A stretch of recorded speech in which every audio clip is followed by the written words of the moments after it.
นะพุ่นพระเอกไงพันจะพุ่นทุกคนเลยกินข้าวใช่ปะข้าวเฮินเลยเขาอันนี้เอง อย่าไปเท่าวะอันเกินไปเท่าหรือเหลือเรานี่กำลังไปกินข้าวแล้วไปกันเลยมานี่ไปทานหญ้าเนาะผู้นั้นอีกวะฮะนอนต่อกินข้าวแล้วนอนต่อโบผู้นี้เลยกินข้าวนอนต่อผู้นี้เลยกินข้าวแล้วไปให้เจ้าอะให้เขาอะจ้างเขาอะจ้างให้เลยมันอ้อมป่ะมันบ่แล้วเนาะบ่แล้วจะบ่ไปเนาะเจ้าขี้ข้านตายแต่อยู่เฮือนนะไปช่วยเมียแม่ก็แล้วก็2 คนเฮ็ดอันนี้เราบ่ไปช่วยลูกช่วยเมียเลยลูกขึ้นมาปุ๊บหิวข้าวปั๊บเนี่ยคำเข่าไหมขนาดว่านั่นพ่นขนาดว่าตื่นแต่เช้าเลยนี่เฮาท่านหิวเราหิวเลยของแท้นะย่องเลยฮะย่องโตองขี้ข้านนี่แหละก็ลูกสาวเอามาเฮอ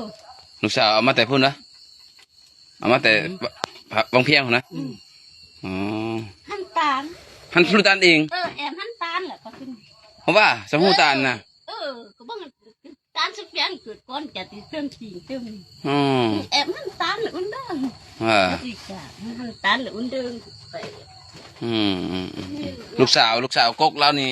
สามารถทานสารติบเข้าได้ทุกคนแต่ว่าเอาผัวแล้วมีลูกแล้วลูกสาวกกแล้วผู้งามได้ลูกสาวแล้วนะเห็นแบบเป็นนั่นนี่ก็ได้ผู้งามได้แต่ว่าเอาผัวไปพุ่นแล้วไปบางเพียงพุ่นแล้วหาผู้องค์สารเอกองค์ก่อนสารผัวกระตานเป็นทุกคนนี่ชีวิตแม่ก็ได้ดีกว่าจะหนึ่งแล้วก็เหม็นจ้าบ่มีเงินซื้อเขาลูกสาวสารให้บ่มีเงินซื้อลูกสาวลูกเอ้ยชีวิตองค์ขี้ข้านแต่ละมือแต่ละวันทุกคนเลยเดี๋ยวเขามีเวลาเธอหน้าทุกคนบอกคอยตามติดชีวิตองค์ขี้ข้านมือนึงเขาบอกว่าให้น้ำก้นมือนึงบ่ไปก็เลิกนะขอบอกนะว่าเส็จอันเลิศแท้แต่ละมืออยากเขาอยากหู้ทุกชั่วโมงนะหลายมือสิได้น้ำมือนึงคักแหละทุกคนเลยเขาบอกว่าตามติดชีวิตเธอมือนึงเลยนะเต็ม24 ชั่วโมงแล้วเบิ่งเส็จอันเลิศเด้24 ชั่วโมงนี่จะนอนแต่24 ชั่วโมงเพราะเขาสิทาไปแล้วนะหลายมือเด้อมือใดบ้างที่มาตามติดชีวิตตัวมันจากมือเลยผลเมียกำลังคั่วไก่มันไก่คอยซื้อมาให้กับเงินFC ลาวนั่นแหละย่านลาวบ่มีแห้งนอนแล้วเขาจะซื้อไก่มาให้เนาะ FC ย่านลาวมันแห้งนอนนะเอาซื้อไก่มาให้ย่านลาวบ่มีแห้งเฮ็ดเวียกให้เมียแล้วเด้เขาเลยซื้อไก่มาให้แล้วคืม FC ก็ได้ FC ลาวบ่ธรรมดานะซื้อฮอดไก่มาให้กิน